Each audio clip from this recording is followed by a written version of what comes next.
Hello children, today we will start with the third lesson, current electricity. In the first part of this lesson, we will study what is electric current.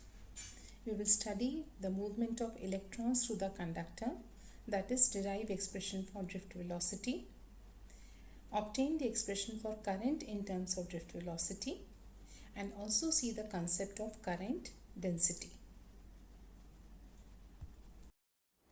Electric current. Now what does the word current mean? Current refers to movement of say water, air or charge in a particular direction. If you have movement of water, air or charge, that movement of these particles is referred to as current. Okay, so we want to study here with movement of charge. So we want to define what is electric current. Okay, electric current is defined as the amount of charge flowing across any section in forward direction in unit time.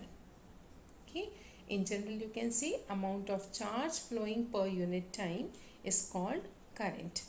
Okay, that means current can be written as charge upon time. I denotes current here, so I is equals to Q by T. Okay, but if the current is not steady, if the current is changing, in that case instead of writing the formula I as Q by T, we write it as I as dQ by dt. If the current is not steady, we define current as dQ by dt. Okay, now current is measured in ampere. The SI unit of current is ampere, and 1 ampere can be written as 1 coulomb per second. 1 coulomb upon 1 second is equivalent to 1 ampere. Okay, let us see some types of current here. We represent graphically how current changes with time. If current remains constant, if it does not changes with time, then such a current is referred to as steady current. Okay, so what is a steady current? It does not varies with time.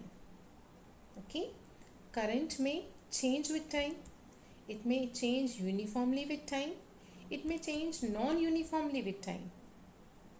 And these currents, as represented by the curve B and C, are called varying current. Varying current is one whose magnitude varies with time. Okay. Now, if the magnitude as well as direction of current changes, here what is happening? Current is positive for some interval of time and thereafter it becomes negative and so on. So when magnitude and direction both are changing, then such a current as represented by the curve D is called alternating current. Okay, the magnitude and direction changes continuously and periodically. It changes at a regular interval of time. Okay, then this current is called alternating current. Okay, conventional current. Now if you take a closed circuit, if you want current to flow, the most important condition necessary for current to flow is existence of potential difference. Okay, just as you know, we have seen current as flow of movement of water or air or charged particles. So for water to flow or for air to flow, pressure difference is the required condition. Without difference in pressure, you cannot have flow of water or flow of air. Similarly, for charge to flow, it is necessary that there should exist potential difference in the circuit. Without potential difference, charge cannot flow. Let us take a closed circuit. Here the cell provides the potential difference, and you can see when you close a circuit, when there is a closed path, the electrons, free electrons present in the conductor, they start moving in the presence of applied potential difference. Okay, you can see they are moving from negative towards the positive terminal of the battery. So this closed path is showing the direction of movement of electrons. So is this current? Let us take another case. We have another example now here. Same circuit again. Now we see particles moving in a direction opposite to the flow of electrons. Okay, the movement now is opposite to the movement of electrons. And we assume that if electrons are moving in one direction, the positive charge will be moving in opposite direction. So as indicated in the second figure, what is it? It is nothing but it is the movement of positive charge. And actually this movement of positive charge is referred to as current. Okay, so what is conventional current? It is the flow of positive charge in a closed circuit. Okay, so we can say that the direction of conventional current is along the direction of motion of positive charge, or you can say it is opposite to the motion of electrons. So electrons are moving. The main cause is the movement of electrons, but current is measured in terms of motion of positive charge. Okay, so in any circuit, when you take a closed circuit, current will always flow from positive terminal of the battery towards the negative terminal. Okay, we take a conductor. We know free electrons are present in the conductor, and when potential difference is applied, the electrons move towards the positive terminal. But if no field is applied, in the absence of any field, the electrons, they vibrate about their mean position. They do not move but vibrate.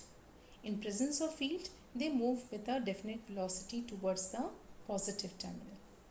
Okay, and this velocity with which the electrons move towards the positive terminal is referred to as drift velocity.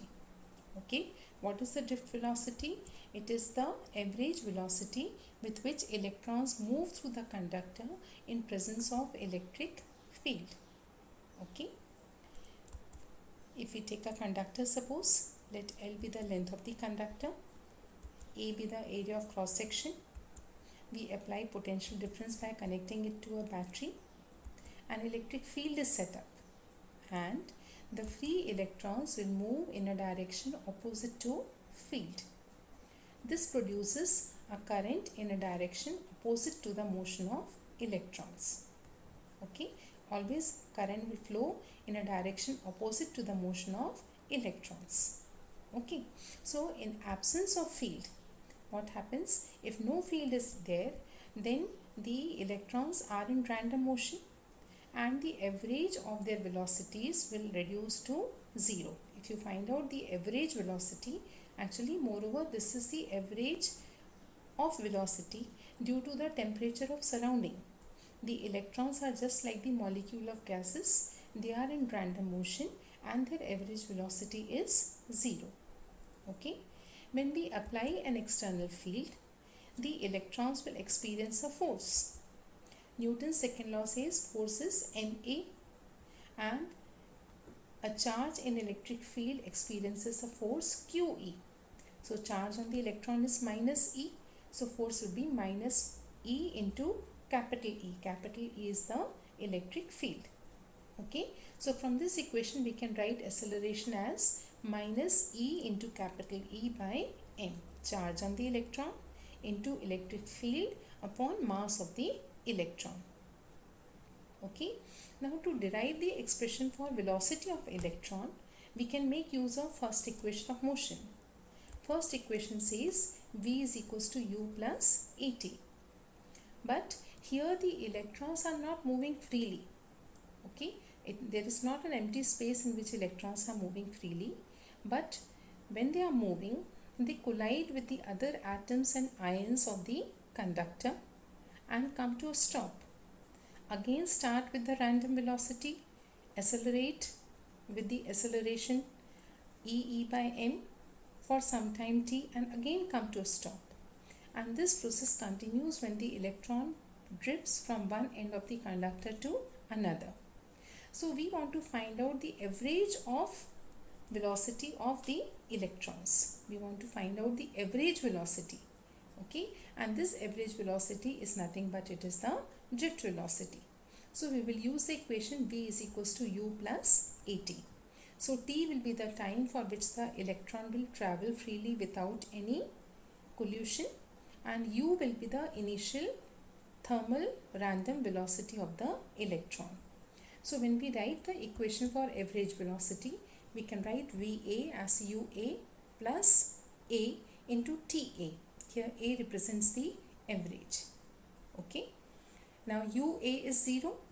We have written above that in absence of field, the average of thermal velocities is 0. So UA is 0, and hence the equation becomes VA is equals to A into tau.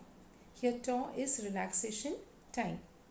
Okay, it is the time for which electron travel freely between two successive collision. Moreover, it is the average of time. Okay, so in the above equation, VA represents actually the drift velocity. Substitute the value of acceleration A. So equation becomes VD is equals to minus E into capital E by M into tau. Okay. Also, electric field can be written as V by L. Okay. Potential applied across the length L. We can write E as equals to V by L. So VD is equals to minus EV upon ML into tau. So this becomes the expression for drift velocity. Now using the expression for drift velocity, we will see how we can express current in terms of drift velocity. So we take a conductor of length L and area of cross section A. We apply electric field by connecting it to a battery. The electrons move in a direction opposite to field, and these moving electrons, they produce current from positive to negative terminal. Okay, so to find current, we want to find out first total charge that is moving through the conductor. Let us assume N be the number of electrons in unit volume. Okay, we are taking conductor of length L and area A. So total volume of the conductor will be A into L. In unit volume, the number of electrons is N. So total number of electrons will now become N into AL. Unit volume में n है तो total volume में कितने हो जाएंगे n a into l. Okay, now charge on each electron is E, so total charge will be E n a l. जितने भी electrons हैं उसको यदि हम E से मल्टीप्लाई कर देंगे तो हमें टोटल चार्ज मिल जाएगा. Okay, using this expression for charge we can come to current. Current is Q by T. So we substitute the expression for Q. Equation becomes I is equals to NEAL upon T. L upon T. Okay, the distance through which the electrons are moving through the conductor upon time. This ratio will be drift velocity. Hence, current can be written as NEA into VD. Okay, using this expression, we can see what is current density. Current density is defined as current per unit area. Okay, so if we write the expression for I in this equation, result will be J is equals to NE into VD. Okay, current density J is equals to NE into VD.